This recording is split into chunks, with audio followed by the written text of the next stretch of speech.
Hello friends, welcome to Platters. ഇന്ന് നമുക്ക് റൈസിനും പൊറോട്ടയ്ക്കൊക്കെ പറ്റിയ നല്ല ടേസ്റ്റി ആയിട്ടുള്ള തിക്ക് ഗ്രേവിയോട് കൂടിയുള്ള ചിക്കൻ കറി ഉണ്ടാക്കാം. പിന്നെ ജലദോഷം പിടിച്ച് എൻ്റെ സൗണ്ട് അടഞ്ഞിരിക്കുക കേട്ടോ, അപ്പോൾ സൗണ്ട് ക്ലാരിറ്റി കുറച്ച് കുറവായിരിക്കും, ക്ഷമിക്കണം കേട്ടോ. അപ്പോൾ ആദ്യത്തെ സ്റ്റെപ്പ് നമ്മുടെ ചിക്കൻ മാരിനേഷനാണ്. അതിന് വേണ്ടി നമുക്ക് മസാലപ്പൊടികൾ റെഡിയാക്കി എടുക്കാം. ഞാൻ ഇവിടെ എടുത്തേക്കുന്നത് ഒരു 2-2.5 ടേബിൾ സ്പൂൺ മല്ലിപ്പൊടിയാണ്.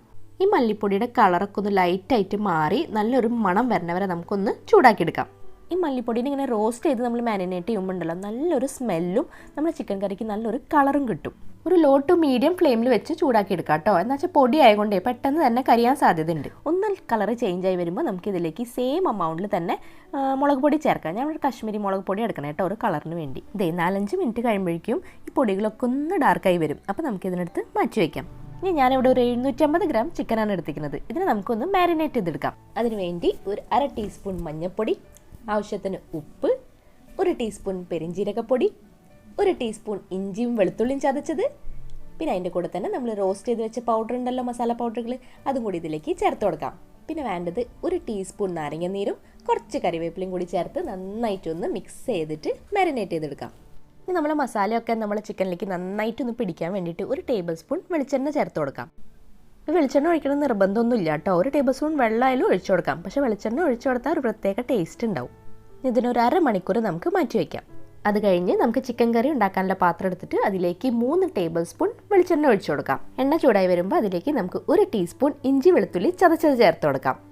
അതിൻ്റെ പച്ചമണം മാറുന്ന വരെ ഒന്ന് വഴറ്റി കൊടുക്കാം കേട്ടോ.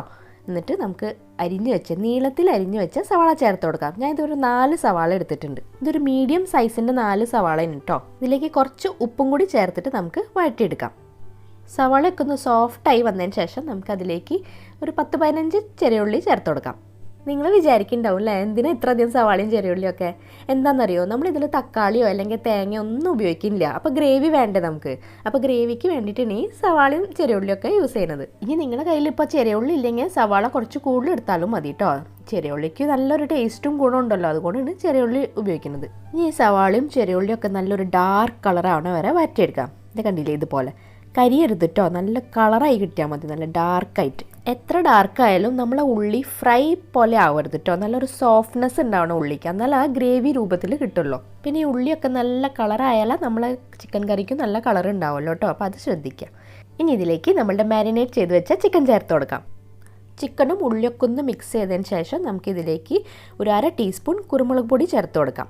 അതിനുശേഷം നമ്മൾ ചിക്കൻ മാരിനേറ്റ് ചെയ്ത് വെച്ച പാത്രം ഉണ്ടായിരുന്നില്ലേ, അതിലേക്ക് കുറച്ച് വെള്ളം ഒഴിച്ചിട്ട് നമുക്ക് ആ വെള്ളം ഇതിലേക്ക് ഒഴിച്ചു കൊടുക്കാം.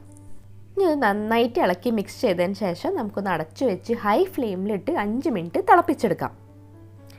ഇതിപ്പോൾ ഒരു 5 മിനിറ്റ് കഴിഞ്ഞപ്പോൾ നന്നായി തിളച്ചു വന്നിട്ടുണ്ട്. ഇതിനെ നമുക്കൊന്ന് മിക്സ് ചെയ്തെടുക്കാം. ഇനി ഇതിലേക്ക് കുറച്ച് കറിവേപ്പിലയും ഒരു 1-1.5 ടീസ്പൂൺ ഗരം മസാലയും കൂടി ചേർത്ത് കൊടുത്ത് ഇളക്കി കൊടുക്കാം. ഇനി കുറച്ച് കഴിയുമ്പോൾ ഈ ചിക്കനിൽ നിന്ന് നന്നായിട്ട് വെള്ളം ഇറങ്ങും. എന്നാലും വെള്ളം കുറവ് തോന്നുകയാണെങ്കിൽ ചേർത്ത് കൊടുക്കാം കേട്ടോ. ഇനി നമുക്ക് ഇതിനെ ലോ ടു മീഡിയം ഫ്ലെയിമിൽ വെച്ച് അടച്ചു വെച്ച് വേവിച്ചെടുക്കാം. പല ചിക്കനിനും പല വേവായിരിക്കും കേട്ടോ, അതുകൊണ്ട് കൃത്യമായിട്ട് നമുക്ക് സമയം പറയാൻ പറ്റില്ല. നമ്മൾ ചിക്കൻ ഇടയ്ക്കിടയ്ക്ക് ഒന്ന് തുറന്ന് ഇളക്കി കൊടുത്തിട്ട് അതിൻ്റെ വേവ് നോക്കിക്കൊണ്ടിരിക്കണം. എന്തായാലും ഒരു 20-25 മിനിറ്റ് എടുക്കും കേട്ടോ. ഞാൻ ഒന്ന് ടേസ്റ്റ് ചെയ്ത് നോക്കട്ടെ കേട്ടോ. ഇനി വല്ല ഉപ്പോ മസാലയോ കുറവുണ്ടെങ്കിൽ ചേർത്ത് കൊടുക്കണമല്ലോ. അപ്പോൾ കുറച്ച് ഉപ്പിൻ്റെ കുറവ് എനിക്ക് തോന്നിയിട്ടോ, അപ്പോൾ ഞാൻ ഒരു 1/2 ടീസ്പൂൺ ഉപ്പും കൂടി ചേർത്ത് കൊടുക്കുകയാണ്. ഇനി ഇതൊന്ന് മിക്സ് ചെയ്തതിന് ശേഷം നമുക്കിതിനെ അടച്ചു വെച്ച് ചിക്കൻ നന്നായിട്ട് വേവണ വരെ ഒന്ന് വേവിച്ചെടുക്കാം. ഇതിപ്പോൾ ഒരു 25 മിനിറ്റ് ആയിട്ടോ നമ്മൾ ചിക്കൻ കിടന്ന് വേവണത്. ഇടയ്ക്ക് വന്ന് ഞാൻ ഒന്ന് ഇളക്കി കൊടുത്തായിരുന്നു. അപ്പോൾ എന്തായാലും നമ്മളെ ചിക്കൻ വെന്തിട്ടുണ്ടാവും. അപ്പോൾ നല്ല പെർഫെക്റ്റ് ഗ്രേവി ആയി കിട്ടിയിട്ടുണ്ട്. നിങ്ങൾക്ക് ഗ്രേവി കുറവ് തോന്നുകയാണെങ്കിൽ ഈ സമയത്ത് ചൂടുവെള്ളം ചേർക്കാൻ പാടില്ല കേട്ടോ. അപ്പോൾ ഞാൻ ഒരു കഷ്ണം ചിക്കൻ എടുത്ത് മുറിച്ച് നോക്കിയായിരുന്നു കേട്ടോ, നന്നായി വെന്ത് കിട്ടിയിട്ടുണ്ട്. ഇനി നമുക്കിതിനെ സെർവ് ചെയ്തെടുക്കാം. അപ്പോൾ നമ്മളിപ്പോൾ എന്ത് എളുപ്പത്തിലാണ് തക്കാളിയും തേങ്ങയും ഒന്നും ഇല്ലാതെ നല്ല ഗ്രേവി ആയിട്ടുള്ള ടേസ്റ്റി ചിക്കൻ കറി ഉണ്ടാക്കിയേ അല്ലേ? നിങ്ങൾക്ക് ഇഷ്ടപ്പെട്ടില്ലേ? അപ്പോൾ ഉണ്ടാക്കി നോക്കിയിട്ട് അഭിപ്രായം അറിയിക്കാൻ മറക്കല്ലേ. വീഡിയോ കണ്ടിട്ട് ഇഷ്ടപ്പെട്ടെങ്കിൽ പ്ലീസ് ലൈക്ക് ചെയ്യുക, ഫ്രണ്ട്സ് ആൻഡ് ഫാമിലിക്ക് ഷെയർ ചെയ്യുക. ഇതുവരെ സബ്സ്ക്രൈബ് ചെയ്തിട്ടില്ലെങ്കിൽ പ്ലീസ് Platters മലയാളം ഒന്ന് സബ്സ്ക്രൈബ് ചെയ്യുക കേട്ടോ. പിന്നെ വാലന്റൈൻസ് ഡേ ഒക്കെ വരില്ലേ, നമ്മളെ വാലന്റൈൻസ് ഡേ സ്പെഷ്യൽ കേക്ക് ഞാൻ അപ്ലോഡ് ചെയ്തിട്ടുണ്ട് കേട്ടോ. അതെ, ഈ സ്ക്രീനിൽ കാണുന്നത് അതിൻ്റെ ലിങ്ക്. അപ്പോൾ നിങ്ങൾ കണ്ടിട്ടില്ലെങ്കിൽ പ്ലീസ് പോയി കാണാം. നോട്ടിഫിക്കേഷൻ കിട്ടാത്തവർ നോട്ടിഫിക്കേഷൻ ബെൽ കൂടി ഒന്ന് ചെക്ക് ചെയ്യാം കേട്ടോ, എന്നിട്ട് ഓൺ ആക്കി വെക്കുക. അപ്പോൾ നമുക്കിനി അടുത്ത വീഡിയോ കാണാം. Thank you for watching. Tata, by.